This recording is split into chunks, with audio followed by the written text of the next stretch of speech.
On April 19, 2026, Mark Carney turned a policy speech into a political challenge aimed straight at Donald Trump's style of pressure. He said Canada's close ties with the United States, once treated as a strength, had now become a weakness that must be corrected. That instantly changed the tone of the story. This was no longer just about tariffs, trade deficits, or economic anxiety. Carney was telling Canadians that the real danger was allowing Trump's unpredictability, threats, and coercive tactics to shape Canada's future. He was not attacking America as a country, and he was not insulting the American people. He was drawing a sharp line between the United States and the way Trump uses power. In that moment, Carney positioned himself as the leader, willing to say that Canada will not be pushed around every time Trump decides to raise the pressure. What made the speech more dramatic was the symbolism Carney used to deliver it.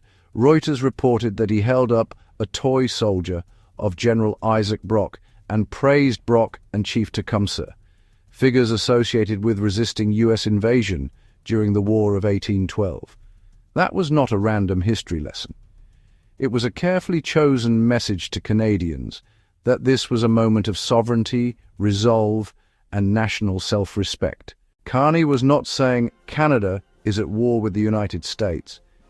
He was saying Canada has entered a political confrontation with a U.S. president who has made tariffs, economic leverage, and even talk of Canada as the 51st state part of the public atmosphere.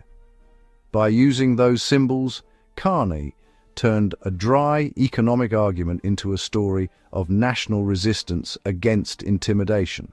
This is why it's Carney versus Trump, and not Carney versus American people. Trump has pushed a more aggressive economic line toward Canada, and both Reuters and AP tie Carney's remarks directly to that pressure. Carney said tariffs imposed by Trump were hurting Canadian workers and creating uncertainty that was holding back business investment. He argued Canada now has to diversify trade, bring in more inward investment, expand clean energy, and remove internal trade barriers because the old model of depending too heavily on the US market is no longer secure. That gives the story its central conflict. Trump represents disruption, pressure, and leverage. Carney is trying to represent stability, control, and strategic independence.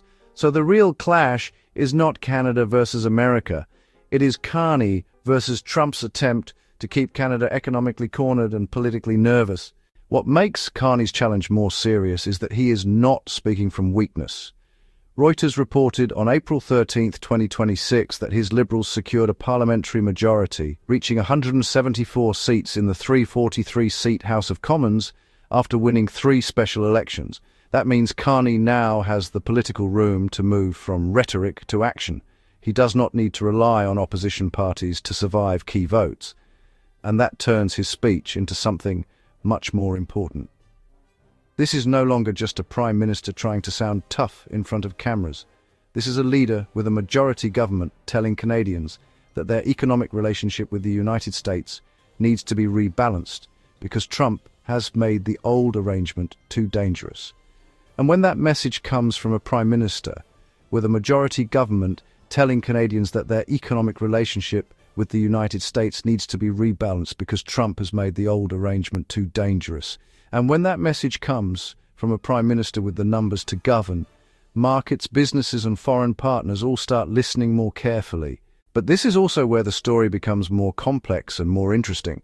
Carney is not promising some fantasy where Canada suddenly cuts itself off from the US. That is not realistic, and he knows it. AP reported that his answer is a longer strategy built around diversification, investment, energy growth, and reducing internal economic barriers inside Canada. In other words, Carney is not trying to replace the United States overnight. He is trying to make sure Trump cannot treat Canada like a country with no options. That is a much smarter narrative, and it gives the story real depth. The fight is not about emotional anti-Americanism. The fight is about whether Canada can build enough economic strength to stop being vulnerable every time Washington turns hostile. So the bigger headline here is not simply that Mark Carney gave a tough speech. The real headline is that he is trying to redefine Canada's posture in the Trump era. On one side is Trump using tariffs, uncertainty and political shock to keep allies off balance.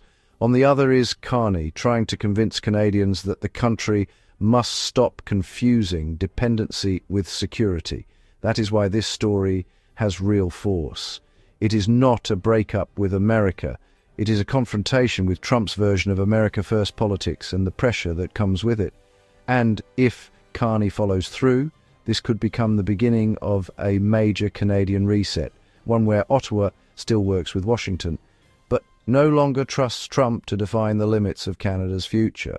Thank you for watching. Please like, share and subscribe for daily updates. Until the next time.